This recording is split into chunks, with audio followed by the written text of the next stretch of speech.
അനാവശ്യമായിട്ട് ഏണി പിടിച്ചു വയ്ക്കുക എന്നൊക്കെ പറയില്ലേ? യഥാർത്ഥത്തിൽ മുഖ്യമന്ത്രി ഇന്നലെ നിയമസഭയിൽ ചെയ്തതും അത് തന്നെയാണ്. വല്ല കാര്യമുണ്ടോ? ചമ്പക്കുളം മൂലം വള്ളംകളി നടക്കുന്നു.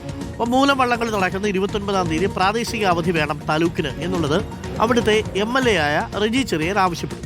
അപ്പോൾ ഇക്കാര്യം നേരത്തെ ഇങ്ങനെ അവധിയൊന്നും കൊടുത്തിട്ടില്ല പ്രാദേശികമായി. കളക്ടർമാരാണ് ഇത്തരം കാര്യങ്ങളിൽ തീരുമാനമെടുക്കുക. എങ്കിലും സർക്കാർ അത് പരിഗണിക്കാം, അത് പരിശോധിക്കാം എന്ന് പറഞ്ഞിരുന്നിട്ട് തൊട്ടപ്പുറത്ത് കുഞ്ഞാലിക്കുട്ടിയെ നോക്കിയിട്ട് പറയാണ് ഒരു കാരണവശാലും കൊടുക്കത്തില്ല.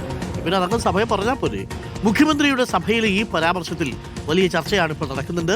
ചമ്പക്കുളം മൂലം വള്ളം കളിക്ക് ഒരു കാരണവശാലും അവധി കൊടുക്കില്ലെന്ന മുഖ്യമന്ത്രിയുടെ രഹസ്യ പരാമർശം പുറത്തായതോടെ വിവാദം കനക്കുകയാണ്. ഇന്ന് വൈകിട്ട് ചമ്പക്കുളത്ത് വള്ളംകളി പ്രേമികൾ പ്രതിഷേധ യോഗം ചേരും.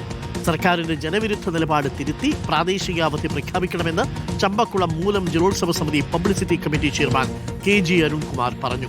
ആദ്യം കൊടുത്ത സബ്മിഷനിൽ തന്നെ അപമാനം നേരിട്ടതിൽ കടുത്ത അതൃപ്തിയിലാണ് റെജി ചെറിയാൻ MLA. കേരള കോൺഗ്രസ് ജോസഫ് വിഭാഗം നേതാവ് കൂടിയായ റെജി ചെറിയാൻ വിഷയം പാർട്ടിയിലും മുന്നണിയിലും ഉന്നയിക്കും. അടുത്ത ദിവസം മുഖ്യമന്ത്രിയെ നേരിട്ട് കണ്ട് പരാതി അറിയിക്കും. സജു ദേവസ്യയുണ്ട് കൂടുതൽ വിവരങ്ങളുമായി. സജു ദേവസ്യ, ഈ വിഷയത്തിൽ വലിയ അതൃപ്തിയിലാണ് നമ്മുടെ വള്ളംകളി സംഘാടക സമിതി. അത് സ്വാഭാവികമായിട്ടും അങ്ങനെ അവർക്ക് അതൃപ്തി ഉണ്ടാവുകയും ചെയ്യും. ഒന്നും പറയാനൊക്കെ ഇരുന്നെങ്കിൽ പ്രശ്നമൊന്നുമില്ല, അവധി കൊടുക്കാതിരുന്നാൽ മതിയായിരുന്നു. പക്ഷേ ഇതിപ്പോൾ നാട്ടുകാരെടുത്ത് മുഴുവൻ അപമാനിക്കത്തക്ക രീതിയിലാണ് മുഖ്യമന്ത്രി സംസാരിച്ചത്. ഒരു കാരണവശാലും കൊടുക്കില്ല എന്ന് പറഞ്ഞപ്പോൾ എന്തോ മൂലവള്ളംകളിയോട് ആർക്കൊക്കെ വിരോധമുള്ളതുപോലെയൊക്കെ തോന്നുന്നു എന്നുള്ളതാണ് ചില നാട്ടുകാരൊക്കെ പറയുന്നത്.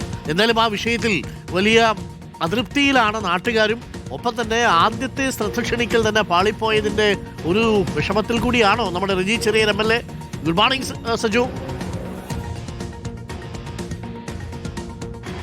Doctor Arunkumar, good morning. മുഖ്യമന്ത്രിയെ മൈക്ക് ചതിച്ചതാണ്. പക്ഷേ CPIMകാർ പറയുന്നത് ഇങ്ങനെ ഫേക്ക് ആവാമോ ഒരു മുഖ്യമന്ത്രി എന്നതാണ്. അപ്പോൾ അതിനെ ചൊല്ലിയും വലിയ ചർച്ച ഉണ്ടാക്കുന്നുണ്ട്. അവധി കൊടുക്കുന്നുണ്ടോ ഇല്ലയോ എന്നതിനൊക്കെ അപ്പുറത്തേക്ക് ആ ഒരു പരാമർശം ഉണ്ടാക്കുന്ന, ആ പ്രതികരണം ഉണ്ടാക്കുന്ന ഒരു വേദന യഥാർത്ഥത്തിൽ MLA തന്നെ പങ്കുവെക്കുകയും ചെയ്തു. അദ്ദേഹത്തിന്റെ കന്നി സബ്മിഷനാണ്. അത് തന്നെ ഈ ഒരു രൂപത്തിലായിപ്പോയതിന്റെ വേദന അദ്ദേഹം പറയുന്നുണ്ട്. താനും ഒരു മനുഷ്യനാണ്, തനിക്ക് വേദനയുണ്ട്, പാർട്ടിയെയും മുന്നണിയെയും പരാതി അറിയിക്കും എന്ന് അദ്ദേഹം പറഞ്ഞു കഴിഞ്ഞു. അതായത് അവരുടെ നിയമസഭാ കക്ഷി നേതാവ്, കേരള കോൺഗ്രസിന്റെ നിയമസഭാ കക്ഷി നേതാവ് മന്ത്രി കൂടിയായ മോൻസ് ജോസഫാണ്. മോൻസിനെ ഇതിനകം റെജി ചെറിയാൻ പരാതി അറിയിച്ചിട്ടുണ്ട്. ഇതുകൂടാതെ മുന്നണിയിലും ഉന്നയിക്കും, കഴിയുമെങ്കിൽ മുഖ്യമന്ത്രിയോട് നേരിട്ട് കൂടി ഈ പരാതി പറയും എന്ന് പറയുകയാണ്. അപ്പോൾ അവിടെ മുൻപും പ്രാദേശിക അവധി ഉണ്ടായിരുന്നില്ല. പക്ഷേ അവധി കൊടുക്കുന്നുണ്ടോ ഇല്ലയോ എന്നതിനപ്പുറത്തേക്ക് ഓരോ അംഗത്തിന്റെയും ചോദ്യങ്ങളോട് പുലർത്തേണ്ട അല്ലെങ്കിൽ തിരികെ പ്രതീക്ഷിക്കുന്ന സ്വാഭാവികമായ ഒരു നീതിയുണ്ടല്ലോ, അതിവിടെ നിഷേധിക്കപ്പെട്ടു. അല്ലെങ്കിൽ ആ ഒരു പരാമർശം വല്ലാതെ ബുദ്ധിമുട്ടുണ്ടാക്കി എന്ന് പറയുന്ന ആളുകളുണ്ട്. പ്രത്യേകിച്ച് അവിടുത്തെ വള്ളംകളി പ്രേമികൾ അവർ വലിയ പ്രതിഷേധമൊക്കെ നടത്തും എന്ന് ഇതിനകം പറയുന്നുണ്ട്. ഒരു വിഭാഗം വള്ളംകളി പ്രേമികൾ ഇന്ന്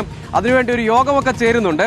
അതുകൂടാതെ ഈ മൂലം വള്ളംകളിയുടെ സംഘാടക സമിതിയുടെ പബ്ലിസിറ്റി കൺവീനർ കൂടിയായ KG അരുൺകുമാറും അദ്ദേഹം പറയുന്നത് ഈ കാര്യത്തിൽ വലിയ വിഷമമുണ്ടാക്കി, വലിയ വേദന ഉണ്ടാക്കി ആ പ്രതിഷേധം അറിയിക്കും എന്നതോടെ കടുത്ത ഭാഷയിലുള്ള വിമർശനം അദ്ദേഹം അടക്കമുള്ളവർ ഉന്നയിക്കുന്നുണ്ട്. അപ്പോൾ മുഖ്യമന്ത്രി മാപ്പ് പറയണമെന്നൊക്കെയാണ് അദ്ദേഹം ആവശ്യപ്പെടുന്നത്. കുട്ടനാടൻ ജനതയെ മൊത്തം അധിക്ഷേപിച്ചു എന്നാണ് പറയുന്നത്. അപ്പോൾ മൈക്ക് ചതിച്ചതാണെങ്കിലും പുറത്തു വന്ന കാര്യങ്ങൾ ചില്ലറ ബുദ്ധിമുട്ടല്ല മുഖ്യമന്ത്രിക്കും അവിടുത്തെ MLAക്കും.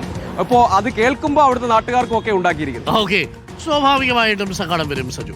ഇപ്പൊ നമ്മുടെ നാട്ടിൽ ഒരു പരിപാടി നടക്കുന്ന സമയത്ത് അവിടെ പ്രാദേശിക അവധി കൊടുക്കാമോ എന്ന് MLA പറയുമ്പോൾ മുഖ്യമന്ത്രി പറയുകയാണ് അങ്ങനെ ഇതുവരെ കൊടുത്തിട്ടൊന്നുമില്ല, എങ്കിലും അത് പരിശോധിക്കാം എന്ന് പറഞ്ഞിട്ട് ഇരുന്നിട്ട് പറയുകയാണത്രേ അത് എന്തായാലും ഒരു കാരണവശാലും കൊടുക്കത്തില്ല എന്ന് പറയുമ്പോൾ സ്വാഭാവികമായിട്ടും അതിനകത്തൊരു അപമാനം നേരിടേണ്ടി വരും. അല്ലെങ്കിൽ അപമാനം ആളുകൾക്ക് വേണമെങ്കിൽ ഫീൽ ചെയ്യാം.